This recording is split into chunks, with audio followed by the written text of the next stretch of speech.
أعوذ بالله من الشيطان الرجيم. بسم الله الرحمن الرحيم. أستغفر الله ربي وأتوب إليه والحمد لله رب العالمين. ثم الصلاة والسلام على أشرف الأنبياء والمرسلين حبيبنا وحبيب رب العالمين أبي القاسم محمد. اللهم صل على محمد وآل محمد وعلى آله الطيبين الطاهرين المعصومين المنتجبين. أما بعد. Assalamualaikum warahmatullahi wabarakatuh. Enggak mungkin salah siapa? Enggak. Kadang-kadang islahat. Tapi ini juga tidak salah, tidak ada masalah. Karena illah di sini tidak mungkin salah. Kalau domir mungkin salah. Kalau sudah ganti kata-kata, nah mungkin. Nah, beliau ini mengambil kebijakan ini. Kenapa? Karena dijawab dengan kaidah itu, di atas itu. Lazima an yakuna syai'a. Ini kaidah sudah.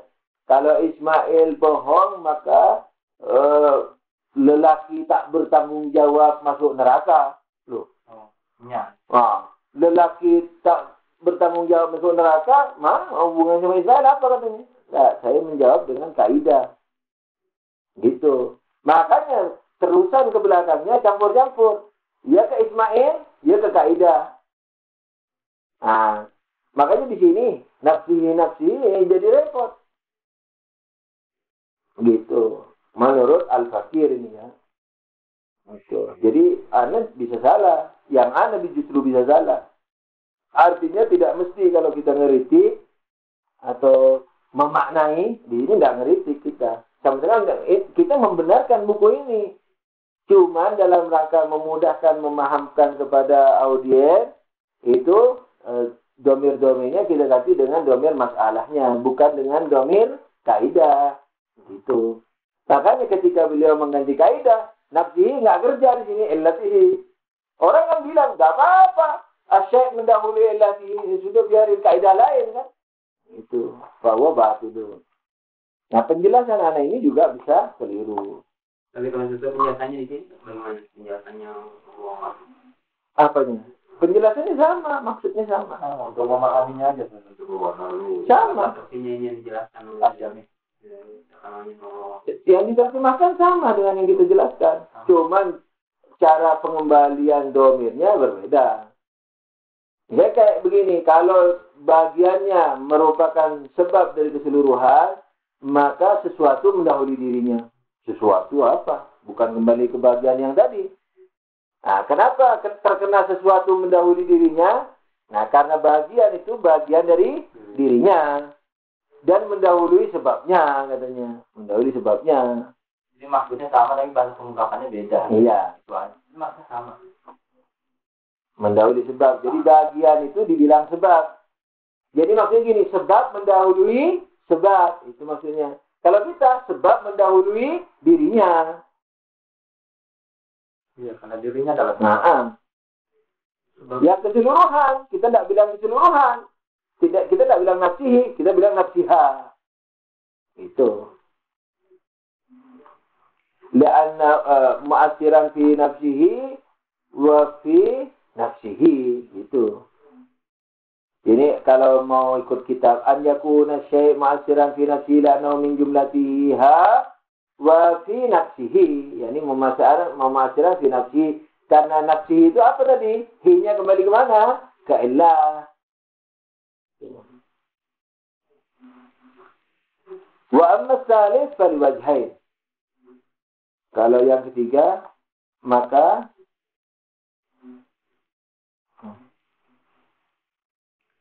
wa amma tsalits fal wajhain. Yang ketiga apa? Kalau penyebabnya itu di luar dari dirinya. Al-awwal. Berat mustahilnya itu ada dua penyebab. Sebab pertama, annahu yalzamu an yakunal khariju anha wajiban. Jadi yang di luar dia wajib. Kalau begitu ya udah, itu yang kita maukan. Idil fard ijtima'i jumlatil mumkinat fi tilka silsilah fala takuna mawjudan kharijan anha illa al-wajib. Idla wasita min al-wajib wal mumkin wal fayalzamu matlubuna. Kalau penyebabnya itu di luar dirinya, maka kemustahilan berputar itu Ada dua sebab. Sebab pertama, karena yang di luar itu menjadi wajib. Anda akan mengatakan majmu'nya itu mungkin. Nah, di luar majmu' apa? Wajib, karena nggak ada hal lain selain itu. Ya wajib, ya mungkin. Ketika antum bilang majmu' itu mungkin, dan antum bilang sebab itu dari luar, berarti dari luar tidak mungkin dari mungkin. Berarti wajib. Nah, berarti dor mustahil, tasaddul mustahil. Kenapa? Karena berhenti di wajib itu. Ya udah itu berarti benar yang kita maukan. Bahwa Tuhan terbukti. Awal annahu yalzamu an yakuna al-khariju anha wajiban idil fardu istima'i jumlatil mumkinat fi tilkal silsilah. Karena kita sudah katakan bahwa majmu' itu apa? Mungkin. Fala takuna mawjudan kharijan anha illa al-wajib. Itu jangan buang itu titiknya itu. Ada titiknya anha itu. Habis anha, buang itu titiknya. Fala takunu mawjudan kharijan anha illa al-wajib. Maka tidak mungkin ada sesuatu yang ada di luar kelompok itu kecuali wajib. Ini baru koma di sini. La wasitata bainal wajibi wal mungkin. Karena tidak ada hal lain kecuali dari di antara wajib dan mungkin, tidak ada tengah-tengah. Ya wajib, ya mungkin. Saya jamu matlubuna. Maka itu apa yang kita dakwakan benar. Jadi kemustahilan tasalsul, jadi berhenti di wajib itu. Ya sekarang asani ini penyebab batinnya tasalsul yang kedua. Kalau diumpamakan bahwa penyebab keseluruhan itu adalah di luar keseluruhan, annahu law kana al-mu'assiru fi kulli wahidin min ahad tilka silsilah amran kharijan anha. Nah kan gini nih, ini majmu' ya, ini majmu' ini. Nah, kayak majmu' kue ini, kalau penyebab majmu' ini seluruhnya ini dari luar dirinya, maka mustahil tasalsul. Sebab yang di luar dirinya ini tidak mungkin. Yang di luar dirinya pasti wajib. Nah, ini penyebab keseluruhan. Sekarang, seandainya yang di luar dirinya ini penyebab satu persatu. Ini sebabnya A, yang di luar ini sebabnya A, yang di luar ini juga sebabnya B, bukan keseluruhan. Sebabnya satu-satu. Kan A diakibatkan oleh B, B diakibatkan oleh C. Ini kan majmu' ini. Sementara yang di luar dirinya ini juga mengakibatkan menjadi sebab kepada A juga, kepada B juga. Berarti A disebabkan oleh B dan disebabkan oleh yang di luar ini. Berarti B disebabkan oleh C dan yang di luar ini. Berarti C disebabkan oleh D dan yang di luar ini. Paham nggak? A, B, C, D 1 sampai 10.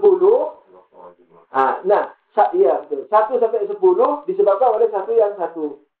Jadi majmu' kumpulan dari 10 disebabkan oleh satu yang ada di luar.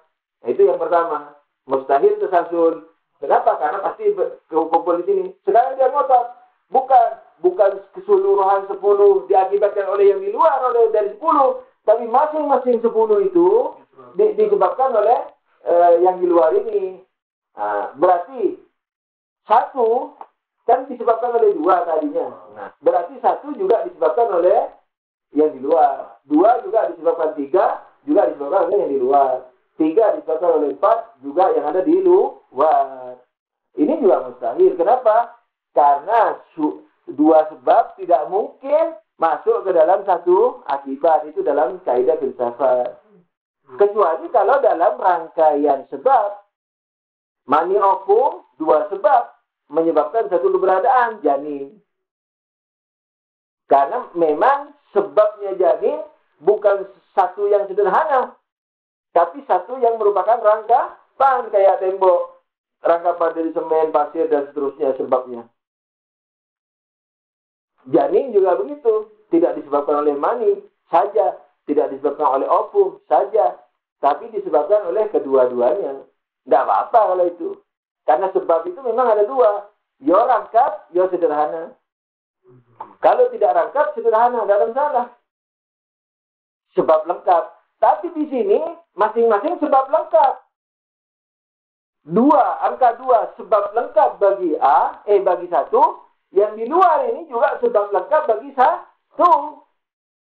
Jadi ada mani ofum, akibatnya 1 janin begitu. 2 mani ofum, jadi ada 2 stel, 1 stel mani ofum, 1 stel mani ofum, terus jadi 1 janin. 1 kepala, 2 tangan, 2 kaki, kan mustahil. 2 pasang mani ofum, bisakah 1 kepala hasilnya? 1 tangan, 1 kaki. Kok 1 pasang tangan, 1 pasang kaki? Tidak mungkin. Masing-masing mani ofum menghasilkan 1 kepala, 1 pasang kaki, 1 pasang tangan, 1 pasang mata, dan seterusnya. Gitu. Tadi kaidah-kaidahnya lupa Ustaz, yang tadi itu 2 sebab tidak. 2 sebab yang mandiri mustahil menyebabkan 1 akibat. Kenapa? Ketika 1 sebab, dengerin, ketika sebab A ini menyebabkan 1, ketika A dikatakan sebab, ketika 2 dikatakan sebab bagi A, ketika 2 menjadi sebab bagi 1, dengan dikatakannya 2 sebagai sebab bagi 1, 1 itu ada enggak? Enggak. Ada enggak? Ketika 2 dikatakan sebab bagi 1, apakah 1 itu ada dengan disebabkan oleh 2? Ya ada. Ya, jangan bingung, biar mudah jawab, ada maunya. Nah, ketika ada, apa perlu sebab lain? Tidak. Sudah, itu berarti mustahilnya 2 sebab mandiri untuk mewujudkan 1 akibat. Orang sudah ada, ngapain diadain lagi? Sekarang dari yang di luar sekarang, di luar silsilah itu. Kalau yang di luar itu menjadi sebab bagi 1, nah, ketika dia sudah dikatakan sebabnya 1, ada nggak 1 itu? Ada. Ada. Ketika ada, perlukah 2 ngadain? Tidak perlu. Bukan hanya perlu, bisakah ada ngadain? Ngadain 1 bisa nggak? Yang lain lagi. Ya mustahil, kecuali kalau 1 yang lain. 1 B bisa. Yang sudah ada mustahil diadain. Bukan hanya tidak bisa. Bukan hanya tak perlu. Tapi mustahil. Tuh.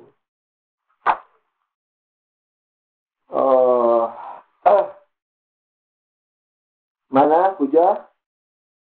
At-tani annahu law kana al-mu'assira fi kulli wahidin min ahadi tilka silsilah amran kharijan anha. Wahidin 1, 2, 3, 4, 5. Itu penyebabnya kharijan anha, yakni yang di luar tadi.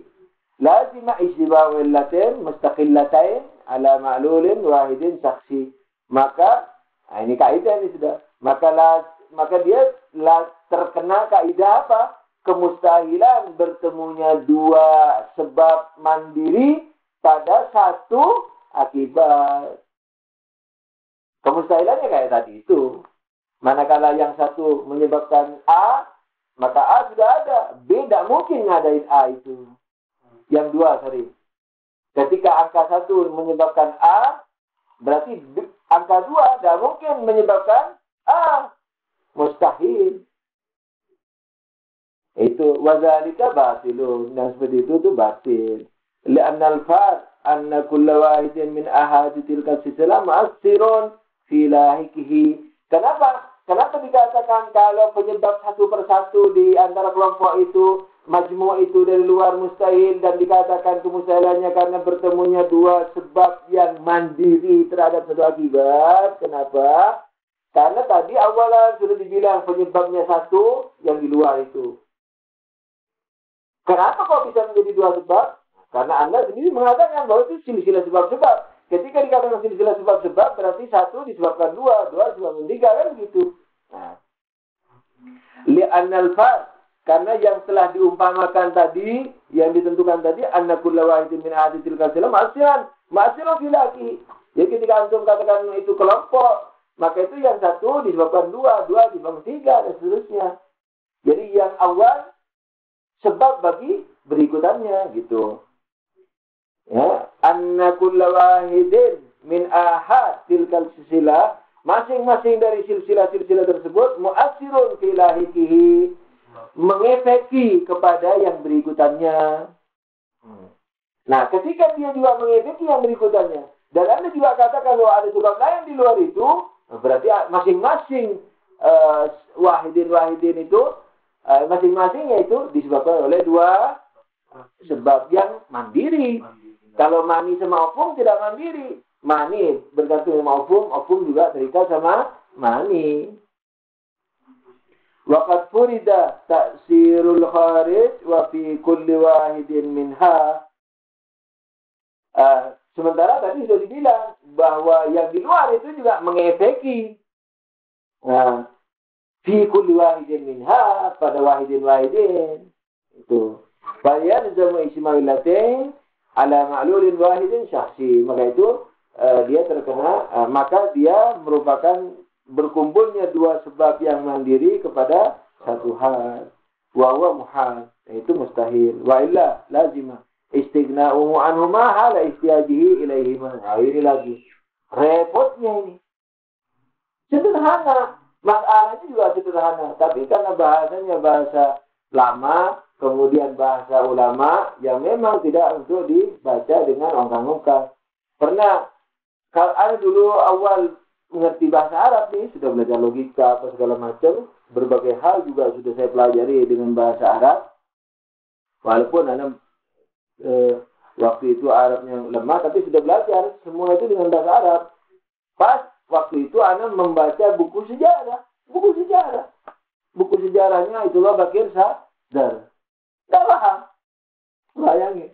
Manting Muzaffar paham, ini paham. Baca sejarahnya itulah Bakir Sadar. Selawat untuk beliau. Allahumma salli ala Muhammad wa ali Muhammad. Tidak paham. Padahal bukan logika wala filsafat. Nah, berat bahasanya.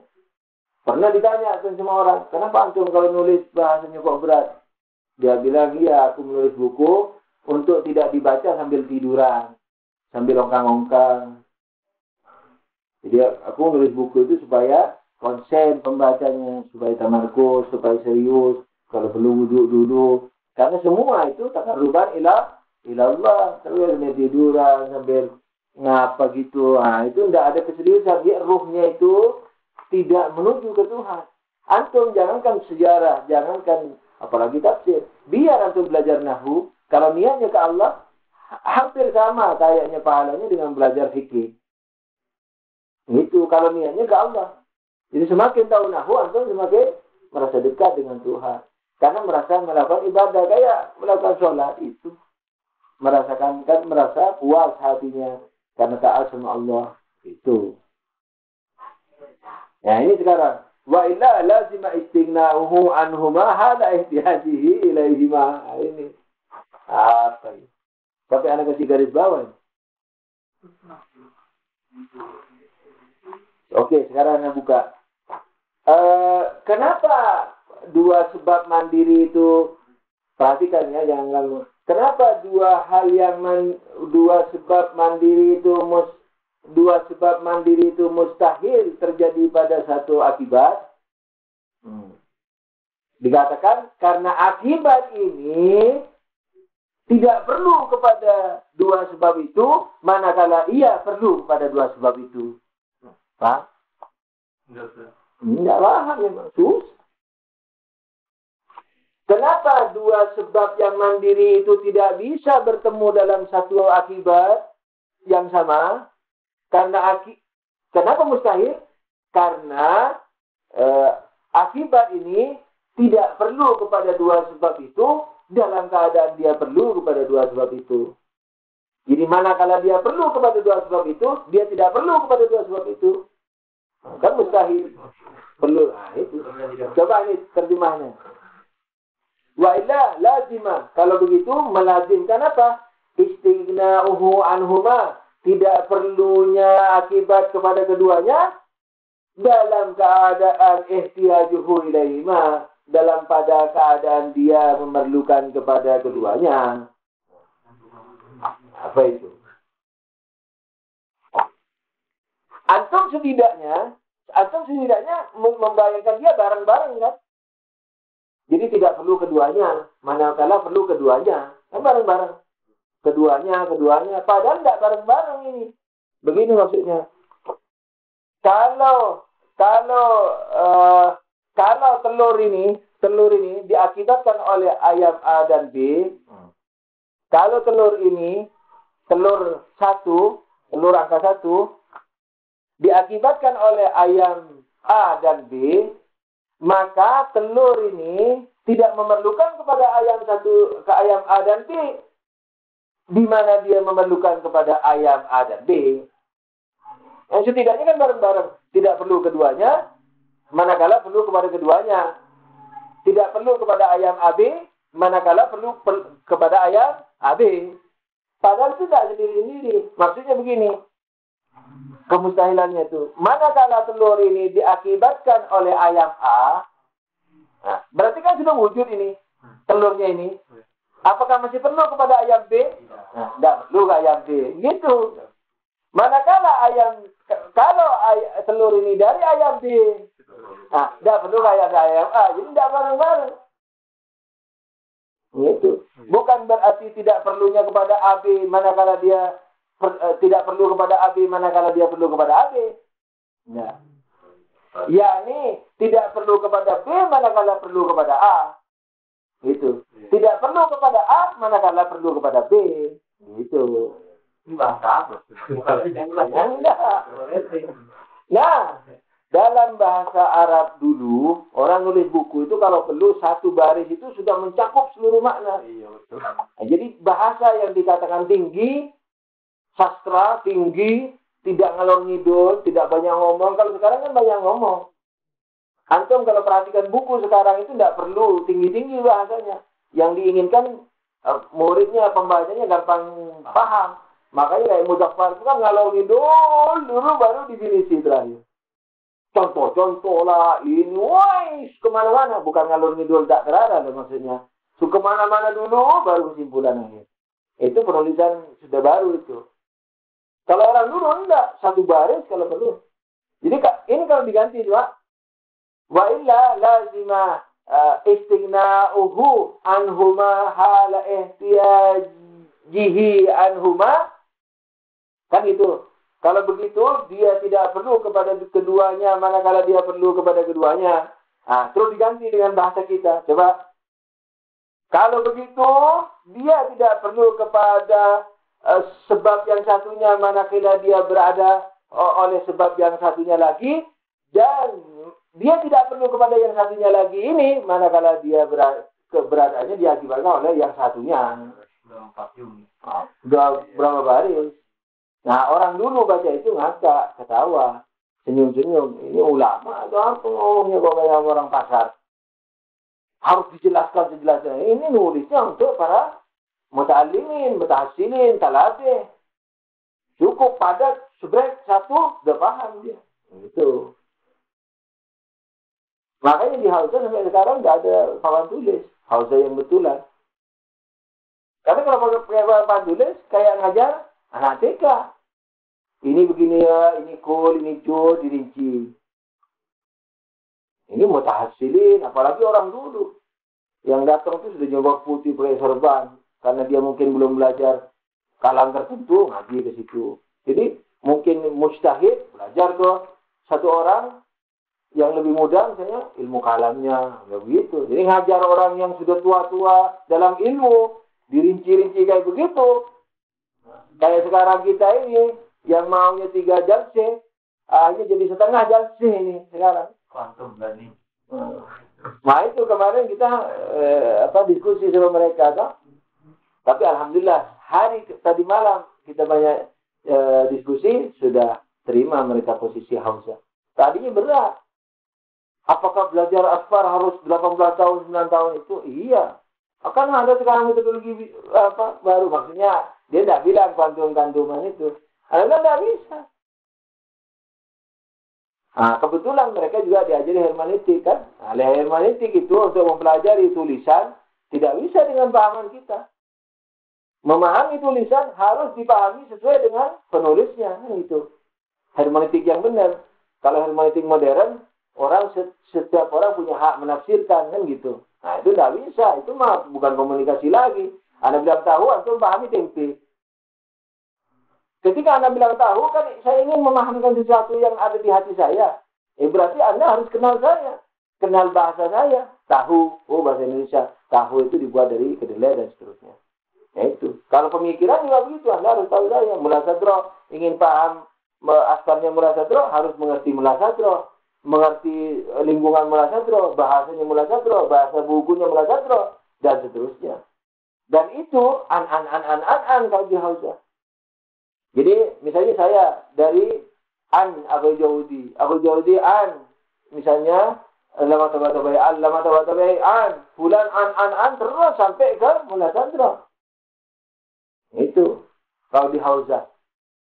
Ini hermeneutik yang sungguhan ini. Iya, ini hermeneutik yang sungguhan. Makanya satu jilid kadang-kadang 6 tahun. Anak waktu belajar langsung ke beliau itu 3 tahun, padahal anak lambat di jilid 3 itu. 3 tahun belum selesai, 2 atau 3 tahun masih belum selesai. Dan ternyata ketika anak tanyain, karena anak ada kesibukan terus absen, dan anak tanya kurang lebih 6 tahun itu baru selesai jilid 1, jilid 3, 1 jilid. Itu. Nah, mereka tadinya kan ada metodologi cepat, kalau begitu buang umur, misalnya, sebagian, tidak semua ya, mengatakan begitu, tapi mungkin mewakili semua. Anda tidak buang, jangan begitu. Antum kalau bilang buang umur, berarti antum menghina kita orang. Antum boleh berpendapat itu buang umur untuk diri antum. Jangan membuat statement universal. Pekerjaan begitu itu buang umur, jangan. Buang umur buat antum. Kalau antum ingin statement ekstrim mana, pemahaman yang seperti antum itu menyesatkan. Itu. Karena apa? Karena Karena tidak sesuai dengan pahaman. Karena kan bersifat ringkasan-ringkasan aja kalau di kampus tuh. Penukilan pemikiran, nggak tahu akarnya dari mana. Lah tadi malam saya diilhami oleh Windows itu, program Windows. Kenapa program Windows itu bilang Windows? Karena masing-masing programnya itu dalam batas-batas tertentu. Apakah orang membuat film di Hollywood itu pakai movie makernya Windows? Kan di Windows juga ada movie maker itu. Apakah dia pakai movie maker itu? Nggak pakai. Dia pakai yang lebih canggih. Yang 3 dimensi. Nggak tahu kalau ada yang 100 dimensi. Enggak. Kalau ngarang-ngarang sensor. Yang program untuk mensensor. Untuk membuat film yang canggih. Nah, tapi di Windows ada itu program membuat film. Tapi ya sederhana. Itu bersifat Windows. Makanya disebut Windows jendela gitu. Bukan pintu. Jendela. Jadi melihat alam dari jendela itu, secuil itu, tak perlu naik ke antariksa terus melihat bumi dari atas, melihat keseluruhan, nggak perlu alim ulama seperti itu. Karena dia untuk ukuran umum Windows itu. Jadi dari jendela aja ngelihatnya itu, sebatas itu pemandangannya dia. Oh laut kayak apa? Oh laut biru saja. Gitu kan? Karena kebetulan pas jendela dia hanya menatap ke airnya yang di jauh sana. Yang jendela yang satunya bilang, enggak ada putihnya itu. Pas kebetulan jendelanya menatap ke padang pasir, ke pantainya itu. Jadi ada buih-buih putih atau segala macam. Umpamanya. Gajah kayak apa? Enggak ada, coklat saja katanya. Pas kebetulan jendelanya itu pas ditempeli perut gajah. Jadi gajahnya ya itu aja. Itu. Tapi kalau gajahnya agak jauh, dilihat dari jendela. Oh iya, ada kakinya 4, ada belalainya, telinganya, lengkap dia. Nah, gitu. Kalau jendelanya hanya kena kepalanya, itu gajahnya memang ada apa itu namanya? Belalai. Nah, bukan belalai. Gading. Ada gadingnya, ada giginya katanya. Ada giginya enggak? Ya ada. Ada mulutnya, ada matanya gitu. Tapi kakinya enggak ada. Ini karena jendelanya pas kena kepalanya. Lah tadi mana berlogika dengan logika Windows itu. Antum itu, kan Anda sering mengatakan kalau ke Sunni, ke tamu-tamu, Anda selalu bilang bahwa di Syiah itu jangan ke Sunni. Nah, orang kafir juga bisa masuk surga. Asalkan hujah yang benar itu belum datang ke dia, belum dipahami, dan belum ada pengingkaran. Tapi kalau argumentasi yang benar itu datang diingkari, atau malas mencari argumentasi yang benar, itu mungkin bisa neraka. Kemungkinan besar bisa neraka. Nah begitu juga seperti antum. Ilmu-ilmu antum ini terpuji, dapat pahala. Tapi harus diakui sifatnya mendos. Jadi kalau di Iran yang namanya doktor nggak bisa jadi filosof. Memang nggak bisa.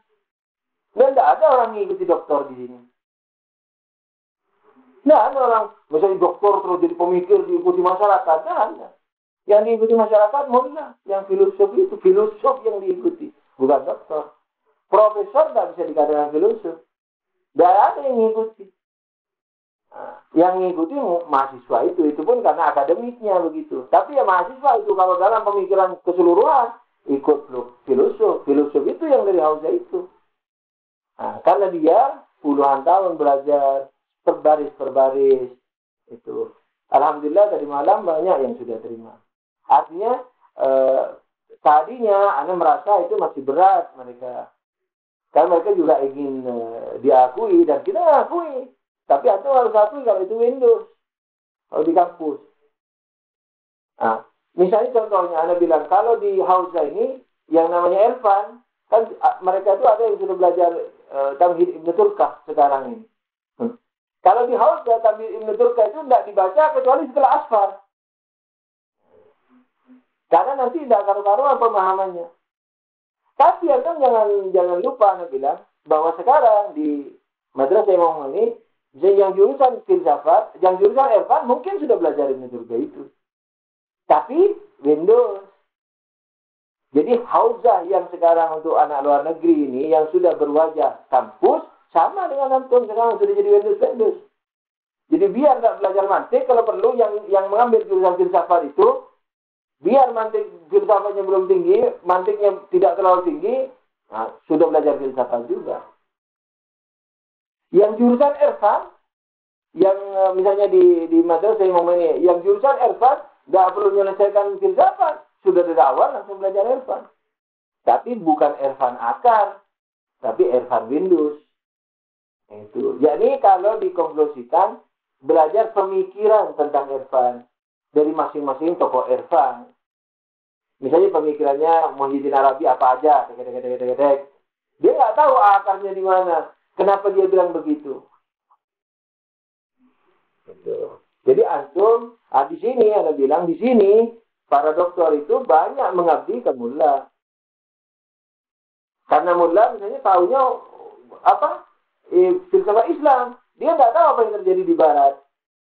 Dan enggak, lu buka buku. Kalau dia sudah bisa bayar, makanya ambil dokter. Orang-orang dokter loh, dokter kampus itu, dia itu yang menjelaskan apa? Filsafat Barat. Itu. Nah, memang sekarang ini, Anda bilang di Iran juga, di samping pelajaran Hausa ini dijaga, mereka juga apa? Ada S1, S2, S3 dokter. Di Hausa juga, ditambah kredit. Tapi pelajaran Hausanya itu dijaga ketat. Tapi kalau pesantren anak luar negeri sampai sekarang masih drop lah istilahnya, masih tidak sesuai target. Jadi yang misalnya filsafat, jurusan filsafat usulnya biar belajar 5 halaman aja, akhir tahun tidak usah diterusin. Karena kota muda misalnya kan. Ukuran Hausa kota muda juga kan. Iya, tapi kan sebenarnya kalau Hausa tidak boleh kota muda. Iya. Seperti di Hujati ya. Tidak selesai usulnya diteruskan. Karena apa? Sekalipun dia SS-an juga, targetnya ke ijtihad. Nah, gitu. Di Hujati diterusin kalau tidak selesai pelajaran dasarnya itu. Iya gimana? Kalau Iran ya pasti. Kalau tidak sudah berhenti harus tutup. Ngapainnya ada marja lagi? Sudah marja ada orang ngasih syariah. Dan Anda perkirakan nanti ada kemungkinan tidak akan ngasih syariah kepada madrasah-madrasah seperti yang ini. Ada kemungkinan Anda prediksikan itu begitu. Tidak akan ngasih syariah. Sudah nggak ada belajar Hausa, sudah kampus. Kalau sudah kampus, silahkan syariahnya ngambil dari P dan K. Kayak kampus lain. Anda mengira akan ditarik sama para marja itu nanti. Nggak ada pendaftaran baru lagi. Nah itu. Ada kemungkinan sekali. Nah, tadi siapa yang tahu jam tanya apa tadi? Oh itu. Yang tadi itu mau ditanya. Udah kan berarti jawab tuh. Ini boleh nanya tentang hermeneutik, Ustaz. Nah, hermeneutik. Tunggu dulu ya. Anda selesaikan dulu sampai baris ini. Sudah paham ini kan? Lazima istighna'uhu anhuma Wahidan ini, wahidan bukan terus kelompok-kelompok. Lazima istinauhu an kulli wahidin minhuma, gitu. Hala ihtiyajihima ila wahidin minhuma. Fayastami'un naqidan. Maka bertemulah dua nakid. Kenapa? Istighna tidak perlu.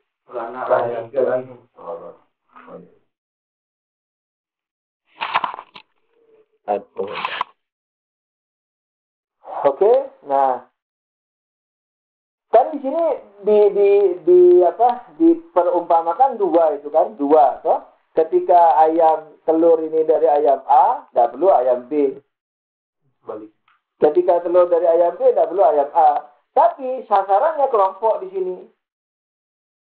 Sasarannya kelompok. Karena antum mengatakan apa? Dua illat kepada satu maklul. Nah, begitu dua illat kepada satu maklul diumpamakan, sementara yang diperlukan hanya satu maklul, tidak perlu pada maklul yang lain, boleh antum mengatakan perlu dan tidak perlu kepada keduanya. Keduanya loh, bukan satu-satu. Karena yang dimaukan sekarang kan dalam kategori majmuk, kelompok. Misalnya kita ini kelompok nih, kelompok yayasan, toh. Kita ini yayasan Al-Fajr. Ya, Ismail misalnya bagian keuangan. Ada orang bilang, Anda tidak perlu kepada Ismail dalam keuangan yayasan saya, karena alhamdulillah sudah punya kebun. Nah, itu sama dengan mengatakan apa? Tidak perlu kepada yayasan Al-Fajr dari sisi dana. Gitu. Dan pada kenyataannya, ketika dari ayam A nggak perlu ke ayam B. Ketika dari ayam B nggak perlu kepada ayam A. Tapi karena yang dipandang sekarang ini adalah kedua-duanya, maka dia pakai istilah perlu dalam keadaan tidak perlu. Tidak perlu dalam keadaan perlu. Nah, kalau begitu, dua kontradiksi bertemu. Dan itu mustahil. Fayajtami'un naqidan. Wahwa muhal. Yang demikian itu mustahil. Fabatalah tasalsul al-matlub. Maka dengan itu tasalsul yang diumpamakan di sini batil. Waqad bana butlan ad-daur wa tasalsul fayalzamu matlubuna. Dengan demikian maka batillah, salahlah sirkel atau berputar dan tasalsul itu, maka itu fayalzamu matlubuna. Maka matlab kita, dakwaan kita menjadi tertetapkan. Wa huwa wujudul wajib, yaitu apa matlubnya kita? Keberadaan wajib. Ya, pertanyaan aja. Anak terlalu lelah, tidak apa ya? Insyaallah minggu depan ini berikutnya. Nah, dan memang sudah 1 jam setengah. Nah, sekarang pertanyaan dulu. Apa tadi? Itu kalau saya kan yang namanya hermeneutik itu Hermeneutik. Dibagi, kalau bisa dibagi-bagi lagi ya, dibagi dua kan ya. Yang satu itu objektif, yang satu subjektif. Kalau subjektif kita melihat dari pengarangnya, ya kan, maunya pengarang apa. Nah, itu kalau objektif. Subjektif itu kalau menurut saya ya, nanti dulu. Oke. Yang kedua objektif.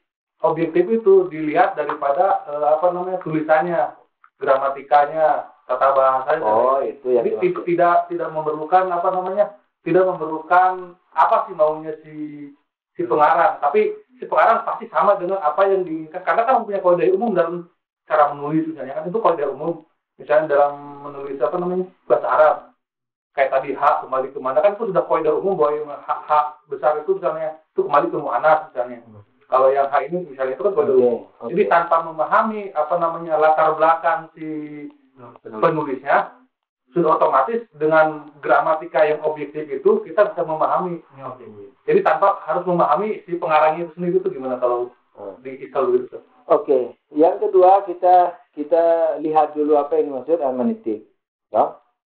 Ada berapa unsur? Di sini ada 3 unsur. Ada penulis, ada tulisan, ada teks, dan ada pembaca. Ada pembaca. Nah, objektif dan subjektif antum bisa pakai dengan istilah antum tadi itu. bahwa memahami teks cukup dengan objektifnya saja, yakni dengan teksnya saja. Nah, terus kemudian memahami teks tidak bisa kecuali dengan memahami subjektifnya, yakni penulisnya. Bisa juga istilah seperti itu. Bisa juga subjektif dan objektif itu bermakna begini. Memahami sebuah teks bisa objektif. Objektif yakni apa? Sesuai dengan objek yang mau dipahami. Apa objek yang dipahami? Maksud penulis. Nah, oleh karena itu, karena maksud penulis berarti dua-dua, yakni teks dan penulis harus dipahami. Bisa saja dengan subjektif. Subjektif yakni sesuai dengan pembaca. Nah, makanya kalau kita ngomong, itu Anda subjektif sekali. Jadi Anda memahami teks ini sesuai dengan maunya Anda, pahaman Anda. Seperti apa? Heidegger, siapa yang punya teori ini? Heidegger. Apa? Heidegger, ya. Heidegger. Nah, misalnya, itu punya teori apa? Pemahaman teks itu tidak terbatas. Sesuai dengan pemahaman pembaca. Karena pembaca nanti akan terus berkelahiran sepanjang zaman, maka pemahaman daripada sebuah teks tidak terbatas. Itu yang subjektif. Kalau kita bikin istilah sekarang begitu, terserah. Kan kita hanya penyeragaman bahasa nih, untuk sebelum kita diskusi masalah ini. Jadi objektif teks dan penulis, subjektif pembaca. Oke. Sekarang, dakwaan kita apa? Dakwaan kita adalah untuk memahami teks, itu tidak boleh subjektif. Karena teks ini merupakan ungkapan, kalau dalam bahasa mantik, merupakan dalil, merupakan dal. Dal dulu, belum intikannya, dal. Merupakan pendalil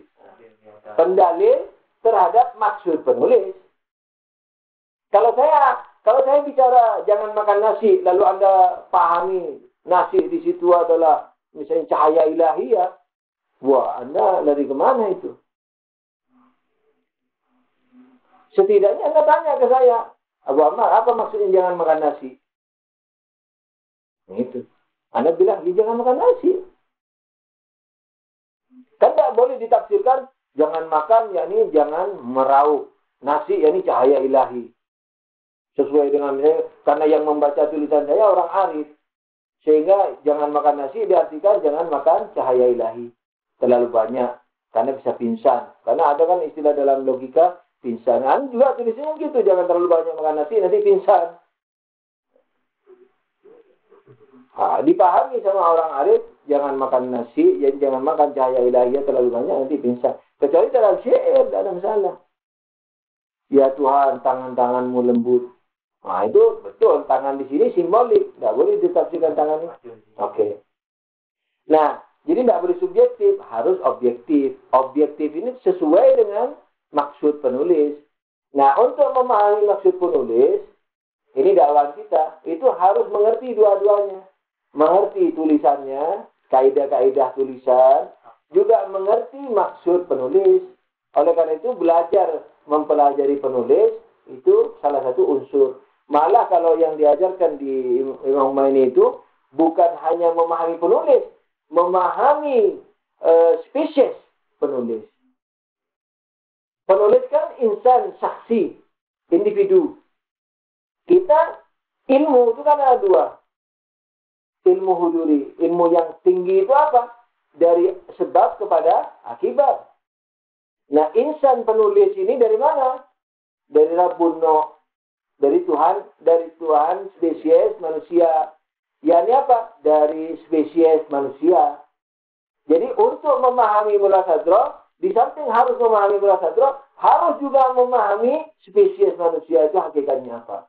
Baru bisa memahami dengan baik tulisan Mullah Sadra. Itu malah yang diajarkan di ilmu ini bagus. Jadi bukan hanya memahami teks, tapi memahami Mullah Sadra. Bukan hanya memahami Mullah Sadra, tapi memahami spesies manusia. Apa hakikat manusia itu? Sehingga memahami apa maksud tulisan Mullah Sadra. Karena manusia mula sadra dicakup oleh hakikat manusia. Jadi mula sadra saja dipahami nggak cukup. Misalnya contoh, apakah cukup dokter mengobati orang sakit kepala dengan aspirin? Aduh, dokter sakit kepala, oh aspirin. Nggak cukup. Sakit kepala satu, tapi rabunoknya, si kembalinya sakit kepala, penyebabnya bisa banyak. Bisa karena naik darah, bisa karena hal-hal lain, bisa karena kanker. Nggak bisa aspirin saja. Aspirin obat inza. Dan di Indonesia inza. Aspirin juga. Hilang kan inza. Hah? Ini jangan salah nyebutnya Bodrek sudah. Bodrek misalnya. Oh sakit kepala dok, ini Bodrek. Makanya dokternya harus tanya itu. Nggak bisa langsung saja Bodrek. Tanya, kenapa sakit kepala, sejak kapan? Oh kena hujan, oh ini pilek ini, kasih Bodrek. Tapi kalau sudah setahun dok, wah mikir nih dokternya. Belum mutusnya apa-apa, foto dulu, difoto kepalanya. Oh ternyata kanker, begitu. Jadi mula sadroto nggak boleh. Jadi antum harus mengerti jenis-jenis sakit kepala. Jadi jenis-jenis manusia, hakikat manusia harus dipahami. Lalu memahami manusianya mula sadra, baru bisa memahami tulisan mula sadra. Itu dakwaan kita orang Islam. Jadi tidak cukup mengerti teks-teks, harus karena sahibul teksnya punya, penulisnya ada.